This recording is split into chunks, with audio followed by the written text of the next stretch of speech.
ነገር ምንም ደንታ የለኝም ለምንም ነገር ስፔሻሊ በዚህ ሰዓት አንተ ማሰብ ነው። አንተ የሚጎዳ ነገር ሁሌም ቢሆን ማድረግ አልፈልግም። ግን ደግሞ ያው እና የኤፍሬም መታረቅ በጣም ደስ ይላል። ወንድማሞች ናቸው። ወንድምና ወንድም ይጣላል፣ በተለያየ ነገር ይጋጫል። ግን ሰላም ማውረዳቸውና ሩታም ደግሞ ማስታረቅሽ በመሀል ገብተሽ ወንድማሞች ናችሁ ይሄ ጸባይ ያስፈልግም ማለትሽ ፈጣሪ ባርክሽ የሆነት ማለት ነው። ራሽን ዝቅ አድርገሽ እንደዚህ እያመናጨቅሽ ማስታረቅ መፈለግሽን። ሰላም ጤና ስጥልኝ የፉዬ ገላ ቤተሰቦች እንዴት አደራችሁላችሁንም ሰላም ብያለሁ። ሰላማችሁ ይብዛልኝ። እንዴት ዋላችሁ? በዛው ገና ነው ሰዓቱ።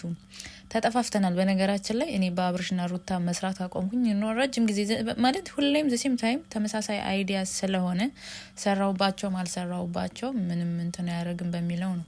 እኔ ደግሞ ይሰለቸኛል የሆነ አንድ ነገር ሁሌ የሆነ ሰው እንትን ሲያደርግ ማለት ነው። ያው ግን ዛሬ በመጣውበት ነገር ምንድነው ለማስታረቅ እየሞከረች ባለችበት ሰዓት ላይ አብርሽ ጣል የሚያረጋቸው ነገር ያስነቀላት ነበረና እኔ ካንቺ ጋር ኖር ያለው አብሬሽ ኖር ያለው ጸባይሽን አውቃለሁ ምን እንደምታስቢ እንኳን ሳትናገሪ አውቃለሁ እያለ ሲያመናጭቃት ነበር። የእውነት ግን ቤተሰብ የእውነት ማለት ነው ሩታና አብርሃም ግን ተጣልተዋል ብላችሁ ታምናላችሁ? እኔ ግን አላምንም፣ አምኜም አላቅም። ምክንያቱም እኔ ባይኔ ነው ያየኋቸው። ባይኔ አብረው ሲበሉ ሲጠጡ ኢትዮጵያ በነበርኩ ሰዓት ላይ ባይኔ ነው ያየኋቸው። አሁን ላይ አላቅም፣ ግን ኢትዮጵያ በቅርብ ጊዜ እዛ ነበርኩኝ ምናምን በቃ ማለት ሩታ ወልድ ሰሞን ማለት ነውና ሳክስ ነበረ ነው ያልኩትና አሁን ግን አላቅም። የእውነት ግን የተጣሉ አይመስልም፣ ሊጣሉም አይችሉም። ምክንያቱም እነሱ ከምንም በቃ ምንም በሌላቸው ሰዓት ላይ አብረው የሆኑ ልጆች ስለሆኑ አሁን የሆነ ነገር ሲያገኙ የሆነ ነገር ሲገኝ ይለያያሉ ብዬ አላስብም። እንዲለያዩም አልፈልግም።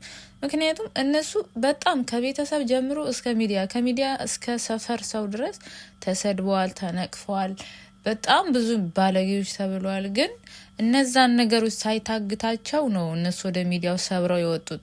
ስለዚህ እነዚህ ተራ ንግግሮች ተራ የሆኑ ነገሮች ወይም ትላንትና ሄርሜላ መጣችና ይለያያሉ ማለት አይደለም። ሄርሜላ የሚያደርገው ነገር አብርሽ ምናምን ሩታ የሚዲያው ነው እንጂ አልተጣሉም። የእውነት ስነግራችሁ አልተጣሉም። ሄርሜላ መጣች ትሄዳለች። በቅርብ ጊዜ ደግሞ ጠብቁ፣ ይታረቃሉ፣ ሰላም ይወርዳል። ግን ምንድነው እነሱ በቃ አንዳንዴ እነሱ ላይ አልፈርድም። ኦዲየንሱ የሚፈልገው እንደዚህ አይነት ነገር ነው።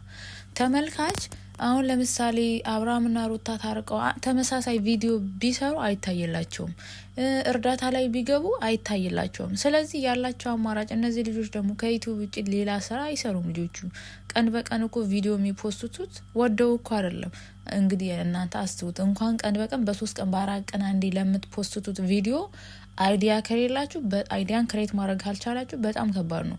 ስለዚህ ቀን በቀን ለሚሰሩት ቪዲዮ ደግሞ ተመሳሳይ የሆነ ድራማም ቢሆን ሰርተው ሚዲያው ላይ መፖሰት አለባቸው። በወሩ ደሞዛቸው መውረድ አለበት። ይሄ ነው እየሆነ ያለው ነገር እንጂ ሩታና አብርሃም አስረግጬ ስነግራችሁ አልተለያዩም፣ አንድ ላይ ናቸው። ግን ለቪዲዮ ሲሆኑ ይገናኛሉ። ከካሜራ ጀርባ ሰው የለም ብላችሁ እሺ ወይስ የሚቀርጽ ጠፍቷል ብላችሁ ነው እንዴ? ሞልቷል እኮ። ግን ሰው ሙዳቸው ስላወቀ ነው። እኔ እነሱ ላይ አልፈርድም፣ ይስሩ፣ ስራ ነው።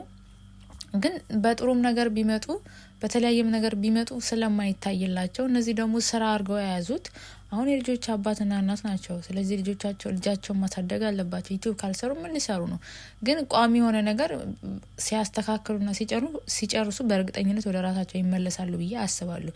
በዚሁ ይሄ ድራማ ይቀጥላል ብዬ አላስብም። ከቀጠለም በጣም ነው የሚያስጠላውም እያስጠላም ነው። በነገራችን ላይ የሱ የሩታና የአብርሽ አድናቂዎች ሰልችተው በቃ አሁን ላይ ምንም እንትን የሚሉት ነገር የለም።